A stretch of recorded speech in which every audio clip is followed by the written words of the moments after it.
All right, so moving on here. Jared Zarn. It's a great name. Please don't take this the wrong way, Jared. I mean this with the deepest respect. Jared Zarn sounds like an awesome name out of the Vectron sketch. It's a cool space name.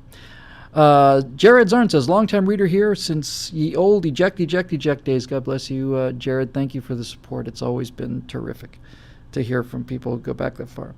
With a question related to one of those old essays. You wrote way back then about 3 types of people, sheep, wolves, and sheepdogs. Now, it seems to me that sheep map pretty clearly onto the idea of R, while sheepdogs are pretty consistent with K, but what about the wolves? They most closely resemble the sheepdogs. Are the wolves, ISIS, Somalian pirates, drug gangs, etc., a form of bad K or something else? First of all, I'm quite sure I did this in the article, and I need to say it again. I did not come up with the wolves, sheep, and sheepdog stuff. My understanding was it was an Army colonel who wrote something called The Bulletproof Mind, and then I've heard that it actually goes back much further than that. Anyway, just so there's no confusion, I neither came up with the wolf, sheep, and sheepdog or RK. However, the question's an excellent question. The RK thing, I'm sure by now everybody in Stress for Lunch could write a pretty good essay on RK.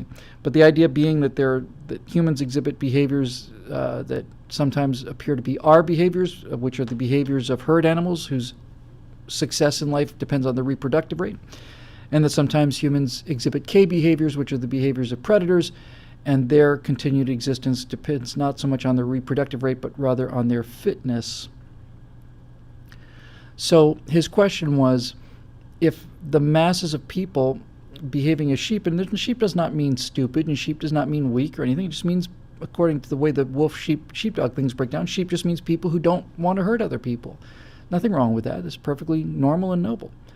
So the question implies that if the people who are the masses of the people who don't want to hurt other people are R, and sheepdogs are K, then are wolves bad K? Are wolves somehow defective K?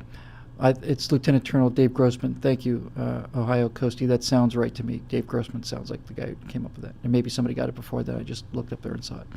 I think that's actually got it a little bit backwards, to be honest with you, Jared. I think that wolves are the K. I mean, wolves in the real world prey on rabbits, right? Wolves, we talk about admiring K qualities, but the fact of the matter is Ks are predators. Ks prey on animals. Ks eat rabbits, and they don't care much about it. The whole quality of K that we enjoy in things like a wolf pack are the way that the wolves treat other wolves. The way that the wolves interact with their peers are qualities that we would like to have as we interact with each other. Wolves don't kill other wolves. Wolves compete with other wolves, but they have built-in inhibitors and rules of behavior that eventually turn into honor codes and warrior societies, and they work as a pack, they cooperate, all these other things. So what we like about K qualities, we like about the way that these K animals treat each other, but the way they treat their prey is not so pretty. So I would say, actually, that what we really got here is, if you want to take the example and the analogy to the human population, if the masses of people who don't want to hurt other people are, in fact, primarily R-type people, and sheep or rabbits are R-type species, then I would say that the gangs, the criminals, the Hun, the pirate, the warlord, are in fact, those are the Ks. They're predators. They're human predators that prey on other humans. They are predators. They cooperate in a certain level and have a pretty primitive series of interactions with each other.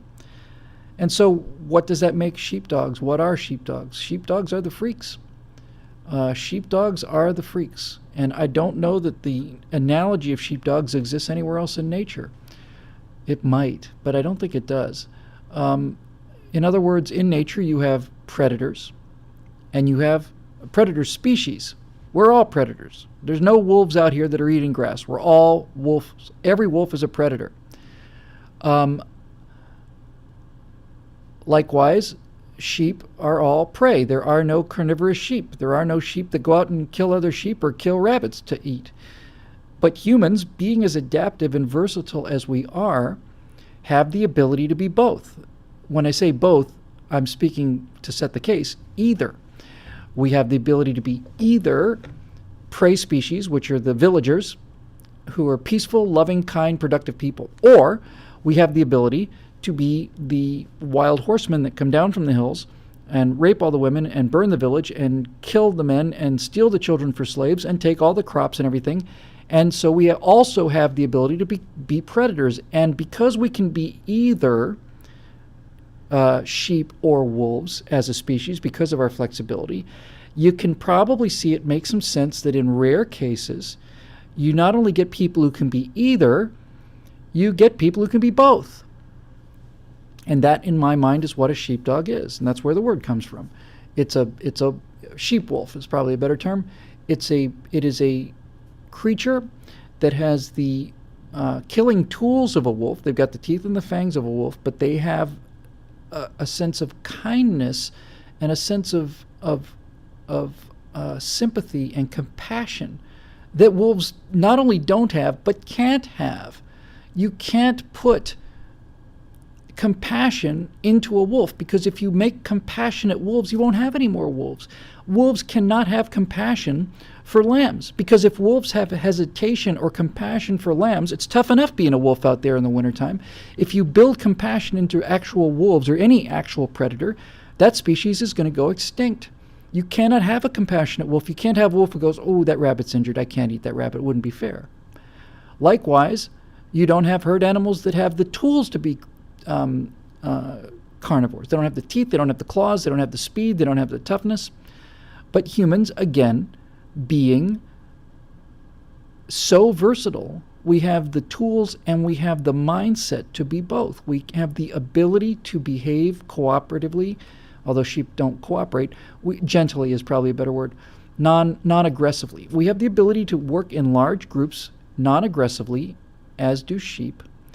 But we also have the ability to be cold-blooded murderers, as do wolves. And somewhere in the intersection of these two behaviors are certain numbers of individuals who have the best of both worlds. They have the best of both worlds. They have the kindness and the compassion and the gentleness and the ability to get along with sheep, and they have the violence and the aggression and the determination and the ruthlessness to kill the way that wolves do. And they put these two things together and produce warriors. Not all warriors have these qualities, but the good ones do. Warrior poets do. They have the ability to kill. They have the ability to be violent and brutal and ruthless, and at the same time, they have the compassion and the love and the sympathy to protect the weak. That's a remarkable, astonishing combination. It's astonishing.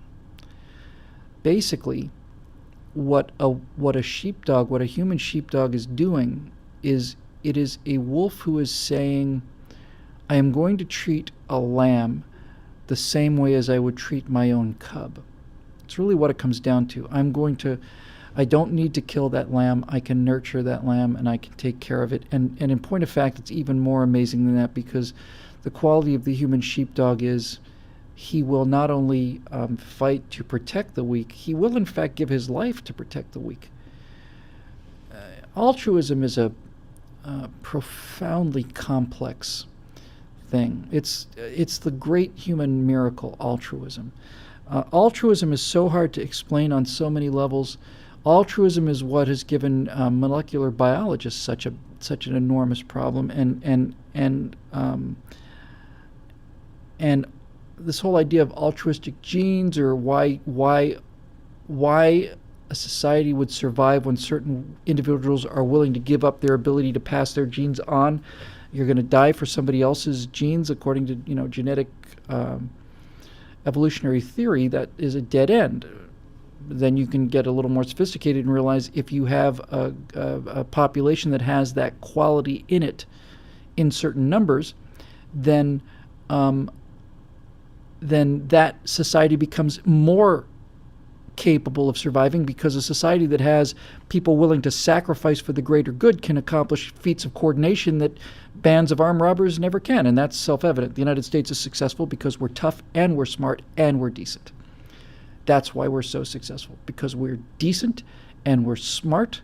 There are a lot of decent and smart societies out there, and most of them are extinct, but we're tough too. We're tough, and we're not afraid to defend ourselves. We're not afraid to use violence, and that's what makes us remarkable. That's what makes the United States the sheepdog of nations, frankly.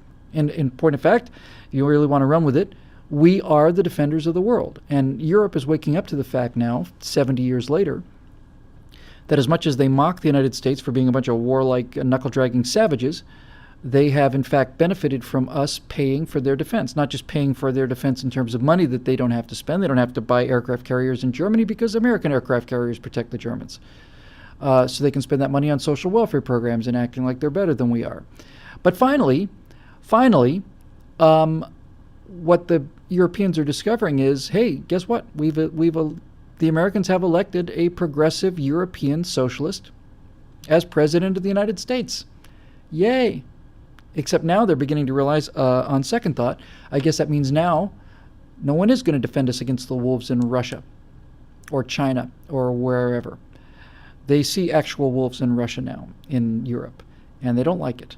And they're waiting for the big brother to come along. They're waiting for the big sheepdog across the ocean to come back and save them, but they don't have a sheepdog running America anymore. They have a sheep, the sheep that they wanted. They have the sheep that they wanted. They thought, geez, let's defang this terrible American sheepdog that's been defending us this whole time. Well, you got what you wanted there, Europe. You got the guy you wanted. You got the guy who you came out in big numbers for. And what you're starting to realize is you have elected a sheep to be president of the United States, not a sheepdog. And now, in your effort to make sure that we didn't get a wolf elected, you made sure that we weren't going to get any sheepdogs. We've never had a wolf as president of the United States. Never. There's never been a wolf who's been president of the United States. Never.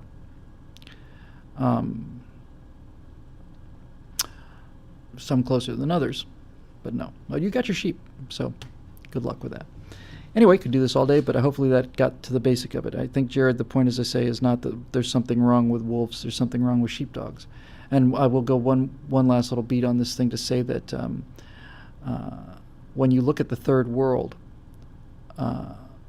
it's so easy to look at the third world and say, what's wrong with those people? Why don't they fix anything? Why is there a sewer in the middle of the village? There's nothing wrong with the third world. The third world is the way people have always been. This is humanity at work. That's the third world is what humanity is. They're not the freaks. We're the freaks. We're the ones who are different and weird. There's nothing wrong with them. There's something wrong with us. So once you have that realization, you begin to see things more clearly, and you begin to want to protect the genetic mutation that we are, because it's a big, net, positive mutation. Deserves to be protected. That's why we do what we do.